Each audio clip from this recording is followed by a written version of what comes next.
Irish Fairy Tales. Chapter 69. He went forward in his light bark, and at some moment found that he had parted from those seas and was adrift on vaster and more turbulent billows. From those dark green surges there gaped at him monstrous and cavernous jaws, and round, wicked, red-rimmed, bulging eyes stared fixedly at the boat.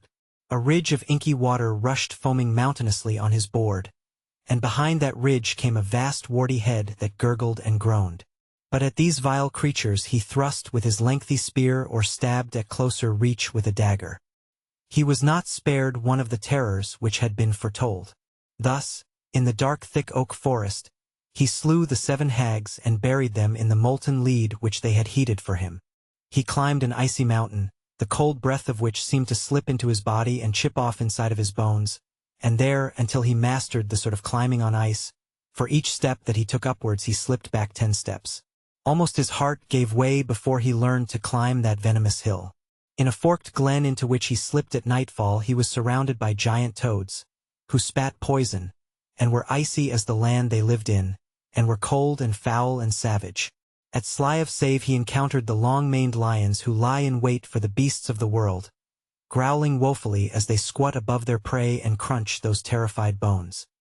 He came on Ailil of the Black Teeth sitting on the bridge that spanned a torrent, and the grim giant was grinding his teeth on a pillar stone. Art drew nigh unobserved and brought him low. It was not for nothing that these difficulties and dangers were in his path. These things and creatures were the invention of Doghead, the wife of Morgan, for it had become known to her that she would die on the day her daughter was wooed.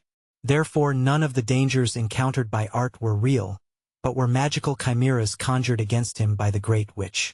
Affronting all, conquering all, he came in time to Morgan's Dun, a place so lovely that after the miseries through which he had struggled he almost wept to see beauty again. Delvkeem knew that he was coming. She was waiting for him, yearning for him. To her mind Art was not only love, he was freedom, for the poor girl was a captive in her father's home. A great pillar 100 feet high had been built on the roof of Morgan's palace, and on the top of this pillar a tiny room had been constructed, and in this room Delvkeem was a prisoner. She was lovelier in shape than any other princess of the many-colored land. She was wiser than all the other women of that land, and she was skillful in music, embroidery, and chastity, and in all else that pertained to the knowledge of a queen. Although Delvkeem's mother wished nothing but ill to Art, she yet treated him with the courtesy proper in a queen on the one hand and fitting towards the son of the King of Ireland on the other. Therefore, when Art entered the palace he was met and kissed, and he was bathed and clothed and fed. 2 young girls came to him then, having a cup in each of their hands, and presented him with the kingly drink. But, remembering the warning which Cretel had given him, he drank only from the right-hand cup and escaped the poison. Next he was visited by Delvkeem's mother, Doghead, daughter of the king of the Dogheads, and Morgan's queen.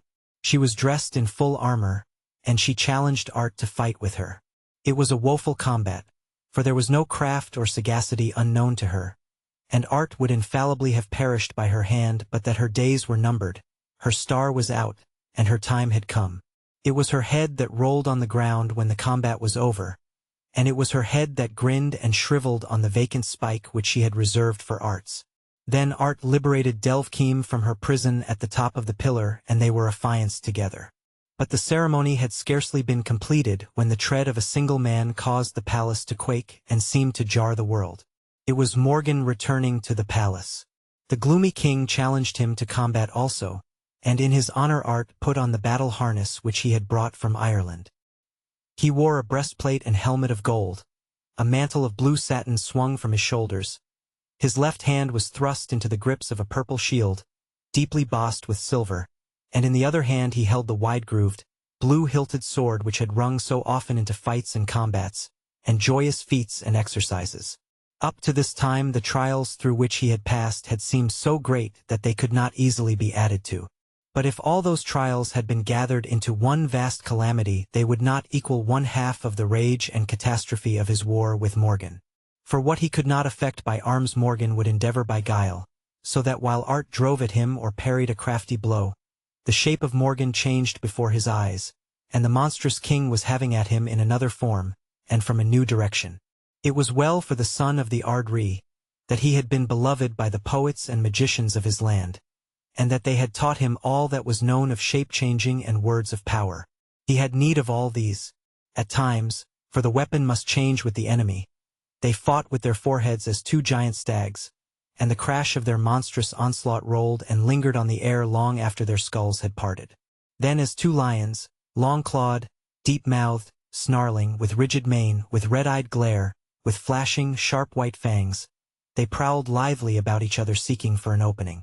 And then as two green-ridged, white-topped, broad-swung, overwhelming vehement billows of the deep, they met and crashed and sunk into and rolled away from each other. And the noise of these two waves was as the roar of all ocean when the howl of the tempest is drowned in the league-long fury of the surge. But when the wife's time has come, the husband is doomed. He is required elsewhere by his beloved, and Morgan went to rejoin his queen in the world that comes after the many-colored land, and his victor shore that knowledgeable head away from its giant shoulders. He did not tarry in the many-colored land, for he had nothing further to seek there. He gathered the things which pleased him best from among the treasures of its grisly king, and with Delvkeem by his side they stepped into the coracle. Then, setting their minds on Ireland, they went there as it were in a flash. The waves of all the world seemed to whirl past them in one huge, green cataract. The sound of all these oceans boomed in their ears for one eternal instant. Nothing was for that moment but a vast roar and pour of waters. Thence they swung into a silence equally vast, and so sudden that it was as thunderous in the comparison as was the elemental rage they quitted. For a time they sat panting, staring at each other, holding each other, lest not only their lives but their very souls should be swirled away in the gusty passage of world within world. And then, looking abroad, they saw the small bright waves creaming by the rocks of Ben-Adair, and they blessed the power that had guided and protected them, and they blessed the comely land of Iar. On reaching Tara, Delvkeem, who was more powerful in art and magic than Bekuma, ordered the latter to go away, and she did so. She left the king's side. She came from the midst of the counselors and magicians. She did not bid farewell to anyone. She did not say goodbye to the king as she set out for Ben-Adair, where she could go to no man knew, for she had been banished from the many-colored land and could not return there. She was forbidden entry to the Shire by Angus Og, and she could not remain in Ireland. She went to Sasana and she became a queen in that country, and it was she who fostered the rage against the Holy Land which has not ceased to this day.